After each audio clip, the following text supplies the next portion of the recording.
So Hotshot firefighters, these are like the most elite, intense group of firefighters. They're like the Navy SEALs of firefighters. They get helicoptered in or dropped into some of the most insane blazes. There's always an awareness of one's mortality all the time, and that does make one feel more alive. I knew for a fact that there were several men that I worked with that were looking forward to seeing me fail. And you eventually did start beating many of them up the hill. I love defying people's expectations. There is nothing beautiful that happens in life that does not have some difficulty that comes with it. They don't exist without one another.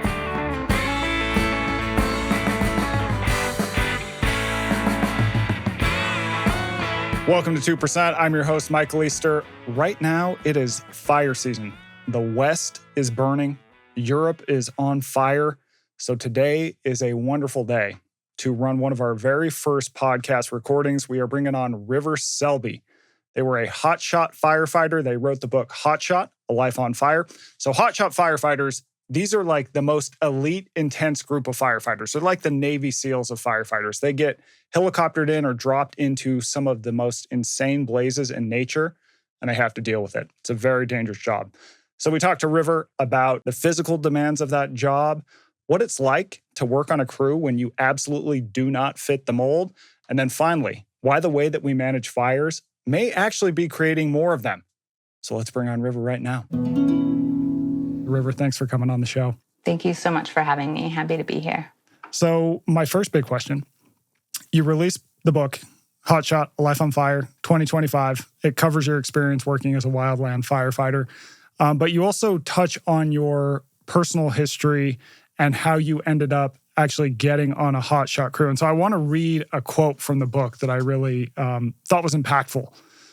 I was 19 when I began fighting fires. By then, I had been a tween, a teenage runaway, a sex worker, and a survivor of violence inflicted by both strangers and people I knew, most notably my mother. Anyone eyeing my life trajectory would have guessed that I'd end up permanently homeless and possibly addicted to several substances. That did happen. That's the life wildland firefighting saved me from. So could you tell us about that? How did you end up going from there, what I just read, to fighting fires? Like I said, I ran away for the first time when I was 12 years old. I was in 6th grade. My mom gave me $13 and said, good luck. And that was the environment I was raised in. It's not that my mom didn't care about me. It's that she was raised in a similar environment where it's kind of just fend for yourself. I'm at my limit of my capacity. And I spent a lot of my adolescence homeless. I switched schools a lot throughout my entire life. So we moved so often when I was younger that I don't even remember all the places we moved to or all the schools I went to. And so by the time I was 19, I had lived a bunch of lives, and my sense of who I was in the world was very distorted by what I'd been taught about myself. And I didn't see myself as deserving very much. And I frankly just didn't want to be alive. I sought every avenue of escape that I could, like drugs, sex, everything, anything I could get my hands on. And I did not care about my life. And my grandma died, and she was the closest person to me throughout my childhood. I lived with my grandparents when I was younger, and I lost it even more than I had lost it before. And my friend just suggested that I try fighting forest fires. I lived in Eugene, Oregon. There was this ad in the newspaper by this contract agency. There were a couple contract agencies. So I just applied. They were very excited that I had a driver's license. They would literally hire anybody, and did my 2 weeks of training, went to my first fire, which was in New Mexico, and completely fell in love with fighting fire. And I think that what was really good for me personally was I had never had structure in my life, ever. I'd never had a parent that was capable of making routines. I started the 2 years with a contract crew, and then My first year, my superintendent on one of the contract crews told me that I couldn't be a hotshot because I saw some hotshots on a fire. And I was like, what do they do? And hotshots are their initial attack. Like, people will call them like elite wildland firefighters, although there are many other firefighters who do the same job who, don't have that category. But there are very few women that do it. And my crew boss was like, no, you can't do that. You're a girl. And now I know this about myself, that if somebody tells me I can't do something, that is a great motivator for me. So I did do it. And it taught me a lot about my limitations and my self-imposed limitations. Yeah. And what strikes me is that your life was hard and the solution became firefighting, which is also hard. And so what was it about almost switching from one challenging circumstances to the next? You did mention that there was structure. What was going on with that, if anything else? I've thought about this a lot, and it's interesting because I feel like even after the book has come out, I've thought about it more and more, and I have a clearer idea of what it was. And growing up in a traumatic environment, a dangerous environment, I had a very high tolerance for discomfort. I didn't know that about myself. I sought discomfort. I thought that pain and discomfort were good ways to learn things.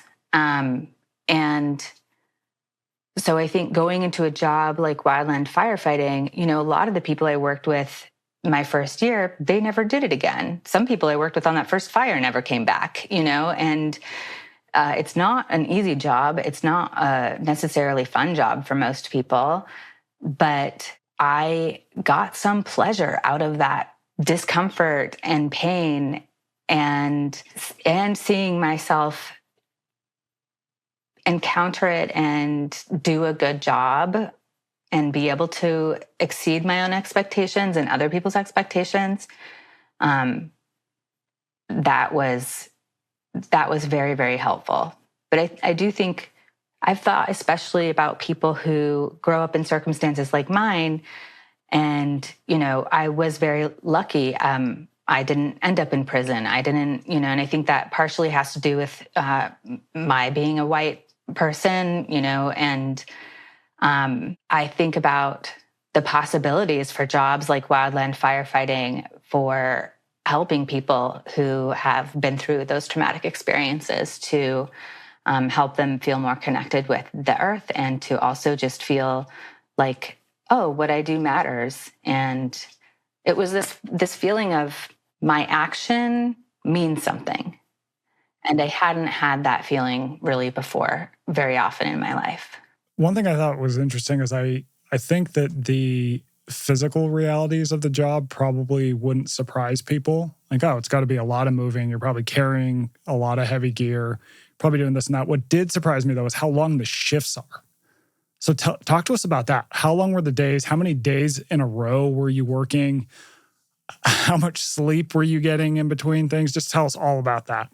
Usually, so when we would get called to a fire, and it's different depending on where the crew is. I worked on a crew out of Northern California for 2 years, a crew out of Southern California for 1 year, and a crew out of Colorado for another year.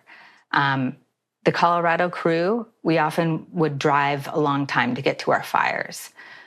We weren't on what's called a high fire forest. But with the California crews, usually we would get to a fire and we'd be one of the first crews there, and we would be in a state of what's called imminent danger. So we basically work until other support shows up, and sometimes those shifts would be 24 to 48 hours of just working. Maybe you catch an hour or two of sleep. There were a couple times where we would, bed down for an hour or two, and then the fire would come close to us and we'd have to wake up and just start fighting the fire as you're waking up from 1 or 2 hours of sleep. And so usually it would start like that. We would be out. You can be out for 2 or 3 weeks at a time. If you're out for 2 weeks, you get 2 days off, mandatory. and then you go out for another 2 or 3 weeks. If you're out for 3 weeks, you get 3 mandatory days off, and then you go out for another 2 or 3 weeks. You can also have your mandatory days off on location. So there were times where, say, one of the California cruises is in Montana. We take our 2 days off in a hotel. We don't get to go home. And that's our days off before 2 more weeks. Yeah.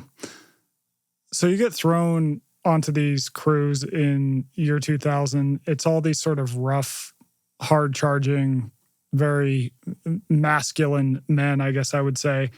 And in the book you write, you sort of felt like you had to go above and beyond what they were doing. And you write about how you would have this sort of group training, and then you would go out and do even more. So tell us about that. And what was that sort of realization for you, and what was it that pushed you to go above and beyond? It was interesting looking back as I wrote the book, because I did ask myself, why didn't I just quit? I could have done anything else. When I arrived for my first year on the Hotshot crew, I had trained over the winter. I had worked as a nanny in New York and, gone to the gym, but I was also drinking a lot, and I didn't understand the expectations. So when I arrived, I was the last person to finish the hike, and just realized that I really needed, if I wanted to keep the job, I really needed to make things happen physically. And so immediately I stayed after work every day. I would put weight in my pack, put extra weight in my pack, and we'd PT, we'd do our hike or whatever we did, and then I would stay after and do my own PT, to the point where my superintendent told me to slow down with it, because he was like, you'll catch up. But I think I've always had a perfectionist tendency to be really, to beat people. I wanted to beat people. Also, I knew for a fact that there were several men that I worked with that were looking forward to seeing me fail. And I love defying people's expectations. So I think that's what kept me there, was that I really didn't want these guys that I was working with to have the pleasure of seeing me fail. Yeah. And you eventually did start beating many of them up the hill. What was the reaction that you got to that? Very mixed reactions. Some of them were very supportive. There was one guy in particular on my first crew who, would get really mad every time I would pass him, because I had been, I think probably he had been the slowest person on the crew before I got there. And, but I think it was especially being beat by a woman, by a girl. It was the tender ego reacted in very, very bad ways, for sure. Yeah. You had a lot of people on crews that were, frankly, just awful. But there was also some people who were really great and were almost sort of allies. What can we learn from those people? What qualities did they have that made you feel, I don't want to put words in your mouth, but more welcome, or whatever it was? I think a lot of the guys who were my allies were older, had partners, some had children, but even the guys who were my age often were the guys who were not fitting into that hypermasculine, dominant way of being, and also experienced flavors of, I don't want to quite say bullying, although I do think sometimes it was bullying, but just flavors of what I had experienced. I think that one thing that I wanted to do in the book, because I feel like it's very easy to say, this is a problem with men, or this is a problem with certain types of men. But I really think that the issue is that there's a structural problem with the cultural structure that is defining the rules of engagement and behavior. And so I really wanted to parse out that structure rather than to say that there's something defining about a single person, because I do think they're worth, defining things. I think if I were to name one particular defining thing, I think it is the ability to be okay with people not liking you. It's the ability to be okay with following your ethics and your morals and what feels right to you, no matter how other people are going to respond. And, I think that was the dominant thing that I saw in the men who were allies to me. And I actually spoke with a lot of the men I used to work with, and many of them who were my friends at the time and still are, have expressed how miserable the job was for them for many of the reasons that I felt, bad in the job. Most of those reasons were because of other people's behavior. And so it wasn't just me being affected by it, Yeah, totally. I'm going to continue quoting your book because the writing is just so fantastic. But I found there's a scene where you have been hammering out a task all day, another one of these, 24, 48-hour days, whatever it might be. And you wrote the following: "This may have been the exact moment I fell in love with being a hotshot. Burning was like entering an alternate dimension. My shirt was drenched, but I hadn't noticed myself sweating. The drip torch became an extension of my arm, fire a liquid expelled by my body. There was no pain. I'd been totally focused, consumed like branches, alchemized from solid to smoke. I was cleansed." So how did getting close to risk, I guess, heighten your sense of life in a way? That's how I read that quote. I think it's really easy to forget that we are mortal beings, that our time on Earth is limited, that we have basically no control over our circumstances. And I think that I was going to say being in contact with, but, when you're setting a fire, laying fire on the ground, which is what you're doing with a drip torch. You turn it over and it just lays a, stream of fire on the ground, and you watch it bloom and burn. For context for listeners, you do that because you're trying to create a firewall. So you burn some of the stuff that would have burned so it doesn't continue burning on, correct? There's the big fire, and then you're burning another fire for it to pull into the big fire so that when the big fire encounters the burned area, it will ideally stop burning. Sometimes that works and sometimes it doesn't. But I think, putting fire on the ground, there's so many ways in which that can go wrong. You have to have very steady focus. I also had to be focusing on the people I was working with, because if I got too far ahead, if I got ahead of any of the people who were also burning with me, that could put them in danger. I do think that there is something magical about fire in particular, especially for fire-adapted landscapes, which most landscapes in the United States and North America are fire-adapted and evolved with fire. Fire is cleansing the landscape, and it feels spiritual. In that moment, it felt like I was part of the world in a way that I had never felt like I was, really part of the world, as in I am enacting something, and that's good. It felt like I was doing something good. And that I think is just so beautiful. But also the sense of danger, things can go wrong at any point. With wildland firefighting at any point. So I think that there's always an awareness of one's mortality all the time. And that does, by proxy, make one feel more alive, more present. You have to be more present. Yeah, so you mentioned the landscape is fire adapted, but we've shifted how we as humans dealt with fires in the U.S. over the last 1,000 years, say, as we had settlers come in. Tell us a little bit about that, but specifically, how did it make you think about almost short-term thinking versus how are we thinking about problems long-term? Problems. I'm going to use the word problems. I don't know if that's the right word. Before Europeans arrived to North America, nearly all landscapes burned on a schedule of some sort. Some of those landscapes, it was lightning-caused fire. A lot of those landscapes, it's human-caused or anthropogenic fire. indigenous fire. So indigenous people would burn in ways that are very scientific and very finely tuned in a lot of instances to promote the health of forests, to promote the growth of certain materials or food. I could literally go on for hours talking about how many different ways they burned. And many indigenous people, tribes, nations are fighting hard to bring back their right to burn.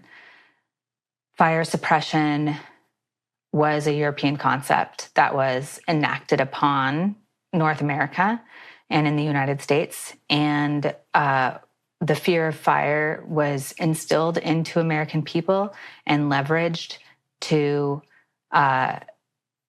give certain agencies more power to log and to extract. And so fire was suppressed for around 100 years. And these landscapes are very out of balance now. I think that in the United States, we have very short-term thinking because of our political alliances and systems. We are on a 4-year cycle, or, with politics, and concepts of land management or land tending lose their meaning and become completely political. It's not even about what's happening. It's about politics. And I personally think that something that we can do as citizens is to be curious about how the landscapes in our home, in our communities, evolved with fire, and to be curious about how people are working with fire near us. I know I'm in Tallahassee, Florida. It smells like fire. It smells like smoke outside. We're in a drought right now, and there are a lot of people who are advocates for burning, and actually here in Florida, never really got this fire suppression that a lot of the United States got. But almost everywhere in the United States, there is some sort of burn association, prescribed burn association. There are networks. There are often, especially in the West, indigenous fire practitioners or groups that want people to join and to help. And I truly think that when we think about fire on a federal scale, I think that's important for funding. I don't think that it is the most productive way to go about healing our landscapes and bringing fire back to our landscapes. I think that that needs to happen on a local level with people who know the land or want to get to know the land that they live in, and to not have it be a political thing, because actually in the United States, fire is something where you can find common ground politically, locally. Ranchers want fire, environmentalists want fire. Like, fire is good, especially if it is controlled fire. And so I think that there is a possibility to move beyond the politics of the situation when we start more locally and aren't, and the dialogue isn't necessarily being controlled by these federal agencies who, whoever's in office, are aligned with that political, side. Yeah, absolutely. Why did you leave? It was 2010 when you left. So tell us about leaving. After I left the Hotshot crew in Colorado, which I think was 2007, I tore my ACL climbing and effectively was told, you're never going to fight fires again. So I kind of just started living a different life and was working as a nanny. I worked at REI. I kind of started writing a little bit and started therapy for the first time. Well, not for the first time, but for the first time actually committing to it. Mm-hmm. And then I decided to take a job in Alaska for the Park Service because my mom was sick. At the time, I thought she had cancer. She had told people she had cancer. And I moved from Denver, where I had been living, to Seattle to try and take care of her. But I took this Park Service job because my friend had done it, and it was kind of like what I called at the time an escape route. And so I took that job, and actually a month and a half, I want to say, into the season, my mom died by suicide. Mm-hmm. And I found out that she did not have cancer. And so she had been lying about having cancer. And I really made it through the season by the skin of my teeth. I didn't quit because I didn't have money. My mom didn't, she had left me an envelope full of, I think it was $1,000 or $2,000. And then a bunch of the stuff that she had, but she didn't own a house or anything. So I was kind of in this really strange position. And I also didn't want to leave because I loved fire. And throughout the whole season, I was kind of like, do I want to keep doing this? Do I want to commit to this, being a firefighter? I had really loved working in Alaska. It was probably the most positive fire experience I had ever had. I loved Alaska, but by the end of the season, I knew that I was not going to stay because I knew that I wanted to be a writer and that I wanted to go back to school and that I wanted to commit to doing kind of what I had dreamed of doing my whole life, which was writing. And I think part of that reason was because, when my mom died, I realized how unpredictable life is, and that if I wanted to do something, I needed to do it, and to commit to that. I'm going to read you a quote, and I think it has a good lesson for listeners, and I think it also shows us that you've figured out this writing thing. For a year and a half after my mother's death, I was barely a person. Her suicide obliterated me, but I'd learned to hold it all together. The obliteration, the tear, and the constant beauty that surrounds us, if we're willing to see it. So how did you see it? I'm working on my second book is a memoir about my mom's death. And suicide is something that we just do not talk about in our society. You can't even type the word on some social media platforms. And it's something we need to be talking about. When my mom died, it was almost like before her death, I had looked at the world and thought that I knew what the world was. And then after she died, I looked at the world and couldn't make sense of anything. It was just a different language to me. That lack of understanding was beautiful in a way, because I no longer had this idea of what things are to project onto the world. And I was able to see and observe things in a way that was more curious, that was more trying to figure things out or trying to understand. It was not fun. It was incredibly difficult. But I think that something I've taken from that, I think that there's always a need in the human mind to resolve and to have resolution. And something that I haven't done with my mom's death is to tie the meaning up into a neat little bow, because you can't do that. And I've seen, people do that when they need to, and I think that's totally valid.